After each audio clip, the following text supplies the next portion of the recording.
Hi, my name is Peggy. Welcome to Bespokeability. This is my channel all about garment sewing, particularly garments that I make for me and for my adult daughter, and sometimes for other people too.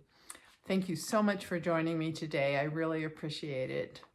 Today is Friday, so it's hashtag Friday Sews, which was created by Jen from Today in Jen's Sewing Room as a way to bring the sewing community together.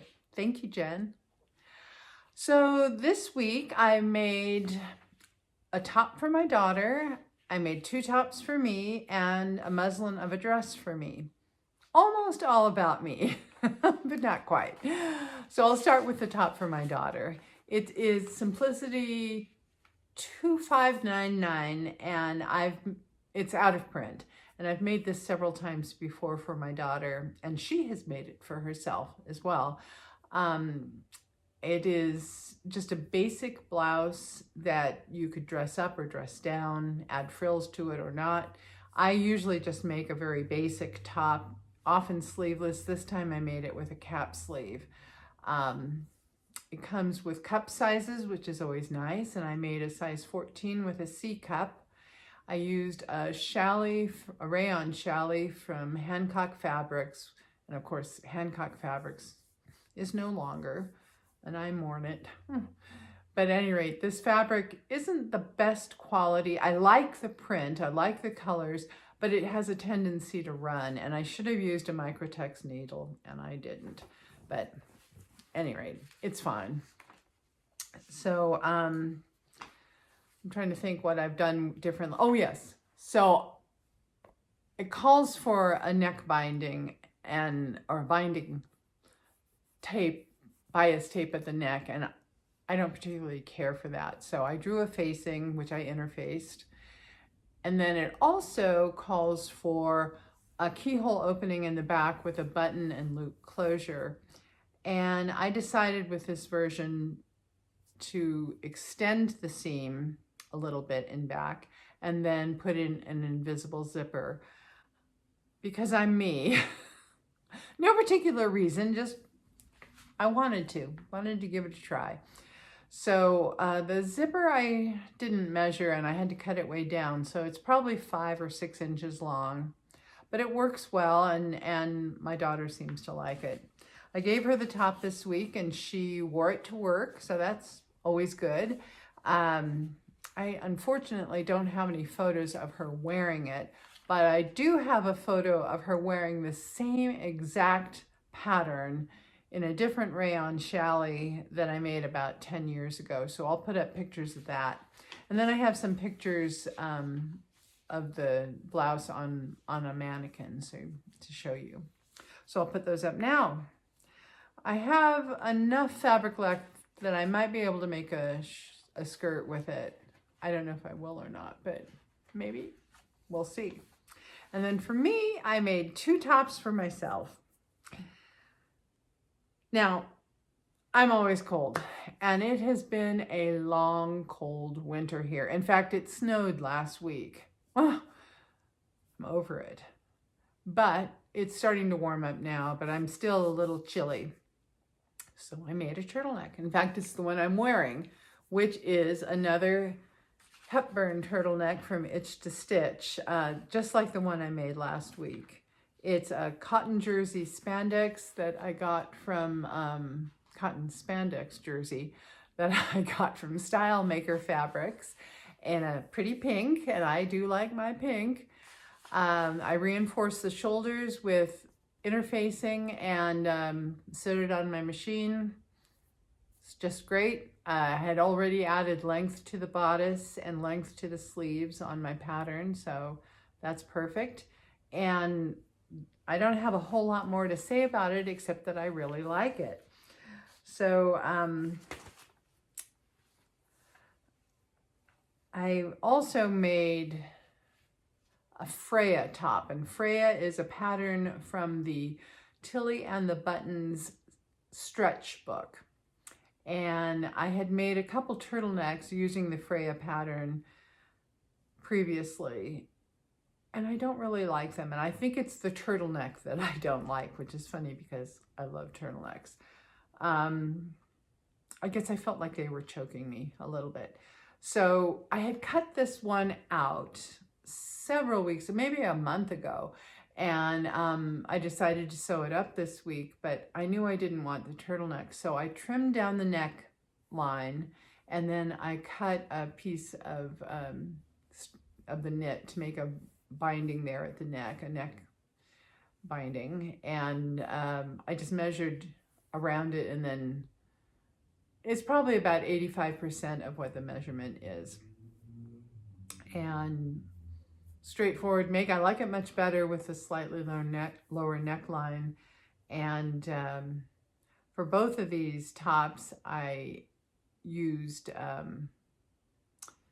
Gutermann Mariflex thread on a straight stitch on my sewing machine, and then I finished the seams with my serger, and I hemmed both of these tops with my cover stitch. The fabric for this Freya top is a Robert Kaufman cotton spandex jersey that I got from fabric.com, which also doesn't exist anymore. Let me see what else. Then I made McCall's 5974, and I have also made this several times for my daughter. It's a great dress. It is out of print. It's a Pomeroy Pletch pattern, and it reminds me very much of the Issa dress that Catherine Middleton wore for her engagement photos, and I'll pop up a photo. It has a surplice neckline, or one of the versions has a surplice neckline, and a waist yoke, and a gently gathered and gently pleated and flared skirt. And then it has ties, and the ties are a batwing kind of style, very similar to the Kielo wrap dress. And for my muslin, I added length at the bodice, and I added length to the skirt, and then sewed it up. Now, I'm not crazy about how it came out. It's, I'll pop up some pictures. I made it from a rayon jersey that I think I bought from Fabric Mart quite a few years ago. And the color isn't really for me, so that's why I used it for a muslin. I think if I were to make it again, I would need to do a full bust adjustment because the waist yoke is crawling up into my bust. And I would also want to add more length to the skirt, I'm pretty sure. But I don't know that I'll make it. It came together just fine, and I like the photos where I'm wearing it, where it's just the bodice and the hip that you see, but I do not like the full length version of it, and I'm not sure why that is. Is it the length of the skirt? Is it my hips? Is it the shoes I'm wearing? I don't know. I just feel a little dowdy in it, so I don't think I'll make it again, but it was worth a try. I also am not too sure about the neckline because I don't want to accidentally expose my cleavage, and it's not super low, and it doesn't seem to gape, but I don't want to have something like that where I'm worrying about it while I'm wearing it. So we'll see. Let's see, I need to look at my notes because I can't quite remember. Oh, yes, I made some fabric purchases this week. I was on Amazon and I put Art Gallery Knit Fabrics by the Yard into the search bar. And I love Art Gallery Knit Fabrics, so, any rate, a bunch came up, and one of them I really liked. Now, I bought two fabrics. So the first one is pale pink, cotton spandex jersey knit, and it's got a floral design on it in colors that I really like, and colors that work well for me. So I bought 4 yards of it, because even though I want to make a t-shirt with it, 4 yards is way too much, but here's my idea. So I'd like to make a boat neck top with 3/4 length sleeves, and that'll take about 2 yards of fabric, maybe less. And then with the remaining fabric, I'm going to make another Hepburn turtleneck, because even though I probably won't wear that now, it'll be nice to have in the fall and the winter. So I'm looking forward to that. So then I did buy another art gallery fabric. This is another pink fabric. Notice the theme. And it has daisies on it, with white daisies with little yellow centers. And I thought it was really cute. So I bought it and then got the package 2 days later, and imagine my surprise when I opened it. And yes, I got my first jersey knit just fine, beautiful. But my second fabric, the one with the daisies on it, was a quilting cotton.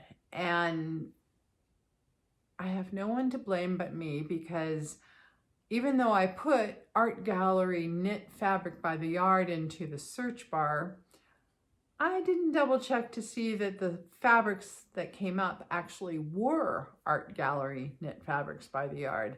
And this was an art gallery quilting fabric by the yard. Oops. But it's cute. And I think what I'll do is make a sleeveless blouse with a camp collar. And I was thinking there's a Gertie pattern from Simplicity. I have to look at the number. Let's see. Well, what is it? 9295. And I'll put up a picture of it.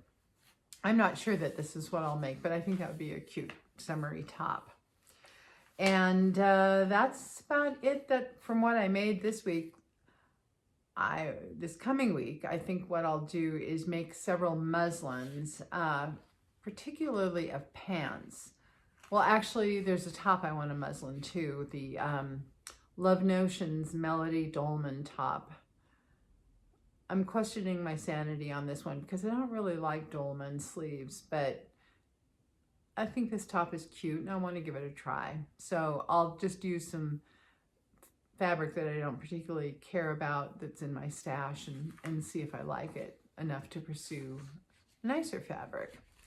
So that's one muslin I want to make. And then I wanted to do some pants muslins because I have this, I have several cuts of fabric that would make great spring, summer pants. I could make some outfits out of them, and I'd like to do that, but I don't really have a pattern that I want to use. So I'm going to try Simplicity 1599 or 1559. 1599. It's a pattern for skirts and slacks, and it's been around for quite a while, but it's still in the current book. It's a slender pant with waist darts at the front and back and a zipper in the back. Very simple but straight. It's very similar to the Sew Over It Ultimate Trousers, and I want to give that a try. I'll add length at the hip and I'll add length to the legs before I make the muslin, but I need to check the crotch and the waist. So I'll probably use a fabric that I don't care about, and I won't plan on wearing these. It's just for a muslin. And then the other pair that I'd like to muslin is the Closet Core Patterns Pietra pants, probably the tapered leg version. And I'm a little worried about the elastic in back. I don't want to have a diaper butt with that. I don't wear a diaper, but I don't want to look like I'm wearing a diaper either. That's just the kind of gal I am. So I'll do that and see which one I prefer for this seersucker that I have. It's white and sapphire blue paisley seersucker that I bought at Joann's probably about 10 years ago. And I think that would make a really cute pair of pants. And then with that, I'd like to make a white tank top, white knit tank top, and over that, a white overshirt. And for that, I'm thinking of using the Pattern Emporium All-In shirt. And I'd make it out of a white gauze or white double gauze. I have both in my stash. And then for the buttons, I'm inordinately excited about the buttons because I watched a tutorial on Michelle Sews Again for how to make your own resin buttons, and I'll link that below. And I thought that looked like a lot of fun, so I made some. In fact, I have them right here, and I'll put up a photo also because I'm not sure that I can show them adequately. Here's one of them. And they aren't uniform. I mean, they're all the same size and they all have the same colors in them, but they vary in how they came out. And I don't know if that with practice, maybe I can do a better job, but I think they'll look really cute and tie in with the seersucker fabric of the pants. So I'm excited about that. Let's see, is there anything else I want to make this week? I think that's about it. On the life front, things are pretty quiet, but everything is great. And I'm really glad you joined me today. I hope you'll consider coming back and maybe even hit subscribe and like and leave a comment below. Let me know what you're working on so we can start a conversation. I hope you are doing well, and thanks so much for joining me. Bye.